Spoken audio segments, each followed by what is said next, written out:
जैसे मैं बोलता हूं, ऑल थ्रू बोलता हूं, धारा प्रवाहिक बोलता हूं, दमदारी से बोलता हूं, लेकिन कब बोलता हूं, क्या बोलता हूं, कहां बोलता हूं। जहां जरूरत है वहां बोलता हूं, जो जरूरत वो बोलता हूं, जैसा चाहिए वैसा बोलता हूं, और नहीं चाहिए तो नहीं बोलता हूं, चुप भी हो जाता हूं। तो बोलना भी चाहिए इंसान को, जहां जरूरत है खूब बोलिए, लेकिन जहां जरूरत नहीं वहां चुप भी रहिए। चुप रहने की शक्ति भी समझ लीजिए, शांत रहने से कितना बड़ा फायदा होता है, मौन रहने से कितना बड़ा प्रॉफिट होता है। माननीय पूर्व प्रधानमंत्री मनमोहन सिंह 10 साल तक मौन रह करके उन्होंने प्रधानमंत्री के पद पर विराजमान रहे, मौन की शक्ति का प्रदर्शन कर दिया कि मौन से भी प्रधानमंत्री बना जा सकता है। उनसे किसी ने कहा कुछ तो बोलो, बोले कुछ भी बोलूंगा तुरंत उतार दिया जाऊंगा, और कुछ नहीं बोलूंगा तो सब कुछ मैं रहूंगा। बोलना ही नहीं है। लेकिन बोलने से भी कितना फायदा होता, बोलने की शक्ति अगर संभल कर बोलना आता है तो बोलना अगर संभल कर आ गया तो मौन से ज्यादा वाणी का महत्व होता है। वर्तमान के प्रधानमंत्री नरेंद्र मोदी माननीय साहब बोल बोल कर एक एक दिन में 8-8 मीटिंग, 8-8 भाषण कर करके एक ही बार में छक्का मार करके दिल्ली के दिल में बैठ गया जाकर। ये बोलने की ताकत को भी समझो। जहां जरूरत पड़े तो मनमोहन बन करके मौन साध लेना, और जहां जरूरत पड़े तो मोदी बन करके डंका बजा करके भाषण भी कर देना। इस तरह से होना चाहिए। लेकिन तुमको ये तौल नहीं पाते हो कहाँ बोलना चाहिए, कहाँ मौन रहना चाहिए। घर में जब जाओ तुम वहाँ मौन रहो, श्रोता बन करके रहो। तुम्हारी वाइफ बोले तुम सुनते रहो और कहते रहो जी साहेब, जी साहेब, जी साहेब। तो पत्नी बोली समझ में आ गया, बोले सब समझ में आ गया साहेब। तो वहाँ ना बोलने से सफलता मिलेगी।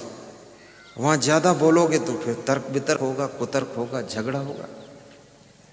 क्योंकि तुम्हारी वाइफ इस इंतजार में रहती मेरी बात भी कोई सुनने वाला होना चाहिए। क्योंकि सासू तो सुनती नहीं है, क्योंकि सासू तो बहुत बड़ी स्पीकर है, वो तो लोकसभा की स्पीकर है।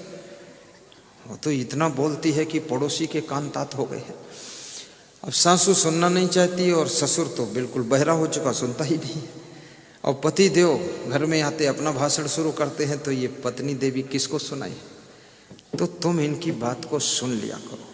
और कितने नेता लोगों की पत्नियों ने ख्याल नहीं किया, तो नेता केवल नाम का पति रह गया, अपनी पत्नी का पति। वो दूसरी पत्नी, तीसरी पत्नी, न जाने कहां कहां फंस के उलझ गया और अपने घर को तबाह कर डाला, बर्बाद कर डाला। इसलिए मैं कहूंगा हर पत्नी को अपने पति की सुरक्षा करनी चाहिए, पति को कंट्रोल रखना चाहिए और पति को कब्जे में रखना चाहिए। क्योंकि ये पतियों का कोई भरोसा नहीं, आता पता लता मिलेगा ढूंढे नहीं, रघुपति राघव राजा राम, पता ना पाऊं पति राम।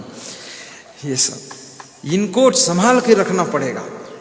घर में नौकरानी है तो भी अपने पति और नौकरानी पर ध्यान दीजिए, कहीं नौकरानी और पति की आंख मैच तो नहीं कर रही है। नहीं तो रानी जो है वो परेशानी में पड़ जाएगी और नौकरानी रानी बनकर बैठ जाएगी। ऐसा भी बहुत घरों में हो गया है। इसलिए ज्यादा नौकरानी घर में मत रखिए, नहीं तो तुम्हारा पति खतरे में है। और ये भी मैं कहूंगा नौकर भी ज्यादा घर में मत घुसेड़िए, नहीं तो आपकी रानी भी खतरे में है। क्योंकि संसार में मनुष्य का मन बड़ा चंचल है, इधर उधर फिसल जाता है, भटक जाता है और खतरा हो जाता है। इसलिए बहुत दूर से कुसंग का त्याग करना पड़ता है। आज छत पर मैं था, मेरे पास 4-6 लोग खड़े थे। कोई कुछ अपनी तकलीफ बता रहा था, कुछ बता रहा था। एक महिला गर्दन टेढ़ी किए हुए अपने बेटे के बारे में कह रही थी, नाक में बोल रही थी कुछ। अरे हमने कहा तेरी भाषा में नहीं समझता माता जी, दूर रहो, मैं आशीर्वाद कुछ भी नहीं दूंगा, मेरे से दूर खड़ी हो तुम। बोले क्यों? हमने कहा क्यों म्यों करो मत, क्योंकि हम संत हैं, ब्रह्मचारी हैं, पास में नहीं खड़े हुआ जाता है, दूर रहो तुम। ना रहे बांस ना बजे बांसुरी, लफड़ा पालने की जरूरत क्या है। हम वो साधु नहीं हैं जो सदनी साथ में रखते हों, या हम वो साधु ऐसे नहीं जी लड़कियों को साथ रखें या गाड़ी में बिठाएं या आश्रम में रखें। हम पचड़े में नहीं फंसते हैं, बिल्कुल बेदाग जिंदगी जीना है। और जितने लोग मुझसे जुड़े हुए डंका बजा कर कह सकें कि हमारे असंग देव साफ निर्मल आदमी। इसलिए मैं लड़कियों को सेल्फी खींचने से मना करता हूँ। सेल्फी उल्फी मत खींचना, क्योंकि तुम सेल्फी खींचोगी हमारे पास में खड़ी हो जाओगी, या दूर से खींचोगी तो भी साथ में आ जाएगा। तो लोग देखेंगे कहीं व्हाट्सएप कर दिया और डाल दिया फेसबुक पर, अरे असंग साहब इतना लड़कियों को निकट रखते हैं, उसके मुंह के पास मुंह करते हैं, बहुत बेवकूफ़ आदमी असंग साहब। तो ये बदनामी होगी। इसलिए जो लड़कियां बुद्धिमान हैं, जो स्त्रियां बुद्धिमान हैं, वो गुरु जी के साथ में सेल्फी नहीं लेती। अपने पति के साथ, पिता के साथ बैठ करके साइड में फोटो खिंचवा लीजिए। आपका फैमिली के साथ फोटो वहाँ चल सकता है, लेकिन किसी भी माता बहन के साथ में अकेला फोटो तुम्हारे गुरु के ऊपर धब्बा लगा सकता है। और चमकता हुआ सितारा तुम्हारा गुरु है, दाग ना लगे उसके ऊपर, इसकी जिम्मेदारी आप लोगों की। जिम्मेदारी आपकी भी है कि नहीं है बताओ? तो ऐसा जीवन होना चाहिए। तो मैं आपको सुना रहा था, रुक्मणी जो है कृष्ण से कहती है कि हमको वहां ले चलो जहां तुम जाते हो। कृष्ण भगवान रुक्मणी से कहते हैं वहां तुम चलोगी तो थोड़ा तुम्हें ग्लानि हो सकती है, अब नहीं मानती हो तो चलो मेरे साथ में ले चलता हूं। कृष्ण भगवान रुक्मणी को लेकर के पांडवों के घर जाते हैं, पांडवों से मिलते हैं, पांडव कृष्ण के चरण छूते हैं। रुक्मणी अंदर जाकर के द्रौपदी के साथ बैठ करके प्रेम की चर्चा कर रही है। द्रौपदी को देख करके रुक्मणी का मन प्रेम की गहराई में डूब जाता है और द्रौपदी से पूछती है रुक्मणी की, हे बहन, तेरे अंदर कौन सी कला है जिससे कि तू पांचों पांडवों को खुश रखती है? तेरे सब पांडव प्रसन्न है, कोई टेंशन में नहीं है, और हम तो बहुत रानी पटरानी है, लेकिन एक कृष्ण को इतना हम खुश नहीं कर पाते। तो द्रौपदी ने कहा, हम पांडवों के मन का करते हैं, अपने मन का नहीं करते हैं, और तुम सब अपने मन का करती हो, भगवान के मन का नहीं करती, इसलिए भगवान तुमसे प्रसन्न नहीं होते। जाओ तुम भगवान के मन का आज से करना शुरू करो। जिसको तुम प्रसन्न करना चाहते हो, जिसके मन को जीतना चाहते हो, उसके मन का थोड़ा करना शुरू कर दो तो उसके मन को तुम जीत सकते हो। और इस दुनिया के अंदर एक बहुत बड़ी बात है कि संसार में अगर अहंकार को तुमने मार दिया है तो हर दिलों में तुम्हारा स्थान हो सकता है।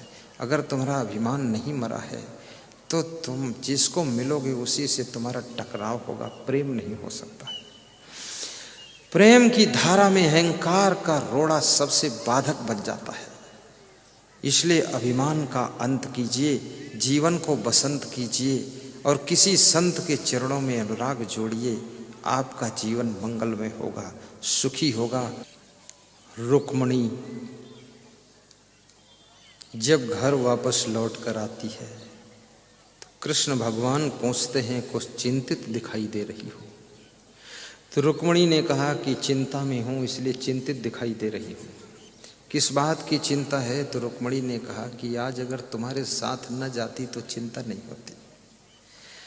द्रौपदी की जो सेवा की कला मैंने देखा, द्रौपदी का स्वभाव देखा, उससे मुझे लगा कि हम बहुत पीछे हैं। सेवा करने वालों के लिए संसार स्वर्ग है। अपने को सेवक समझ करके रहिए। कभी कभी अपनी बहू के लिए भी चाय बनाकर पिला दीजिए, नाश्ता बनाकर खिला दीजिए। सासू हैं आप, बड़ी हैं, अच्छी बात है, लेकिन कभी कभी उनकी भी सेवा कर दो। और कभी कभी पड़ोसी के घर में भी कुछ मदद कर दीजिए। कोई कार्य हो, सेवा करने से मन को प्रसन्नता मिलती है और पुण्य बढ़ता है, और सेवा करने से जीवन धन्य